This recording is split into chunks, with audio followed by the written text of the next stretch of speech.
અને વળી ભજનાનંદ સ્વામીએ પ્રશ્ન પૂછ્યો છે, કનિષ્ઠ, મધ્યમ અને ઉત્તમ એ ત્રણ પ્રકારે જે ભગવાનનું જ્ઞાન તેનું શું સ્વરૂપ છે?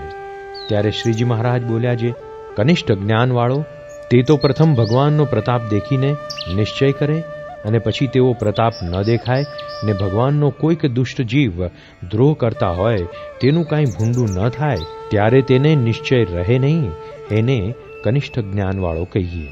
અને મધ્યમ જ્ઞાનવાળો જે હોય તે તો જ્યારે ભગવાનના શુભ અશુભ એવા મનુષ્ય ચરિત્રને દેખે ત્યારે તેમાં મોહ થાય ને નિશ્ચય રહે નહીં, તેને મધ્યમ જ્ઞાનવાળો કહીએ.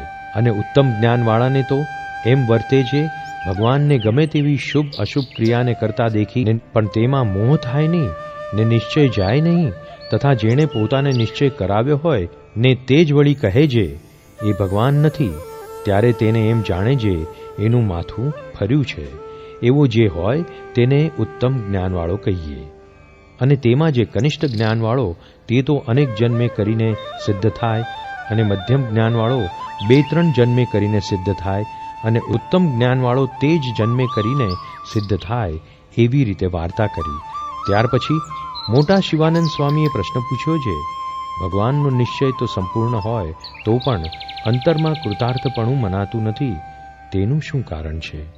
ત્યારે શ્રીજી મહારાજ બોલ્યા છે, કામ, ક્રોધ, લોભ, સ્વાદ, સ્નેહ, માન ઇત્યાદિ જે શત્રુ તેણે કરીને જેનું અંતઃકરણ દગ્ધ વર્તતું હોય ને તેને નિશ્ચય હોય તો પણ પોતાને કૃતાર્થ માને નહીં. પછી નિત્યાનંદ સ્વામીએ પ્રશ્ન પૂછ્યો છે, એ કામાદિક શત્રુને ટાળ્યાનો શું ઉપાય છે? ત્યારે શ્રીજી મહારાજ બોલ્યા છે, એ કામાદિક શત્રુ તો ટળે જો એને ઉપર નિર્દય થકો દંડ દેવાને તત્પર રહે.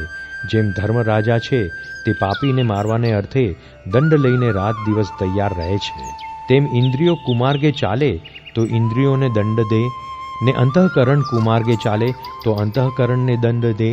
તેમાં ઇન્દ્રિયોને કૃચ્છ ચાંદ્રાયણે કરીને દંડ દે અને અંતઃકરણને વિચારે કરીને દંડ દે, તો એ કામાદિક શત્રુનો નાશ થઈ જાય અને પોતાને ભગવાનના નિશ્ચય કરીને સંપૂર્ણ કૃતાર્થ માને. જય સ્વામિનારાયણ દયાળુ. આપને આ વિડિયો પસંદ આવ્યો હોય તો અમારી ચેનલને સબસ્ક્રાઇબ કરો, લાઈક કરો અને દરેક સત્સંગીઓને શેર કરો.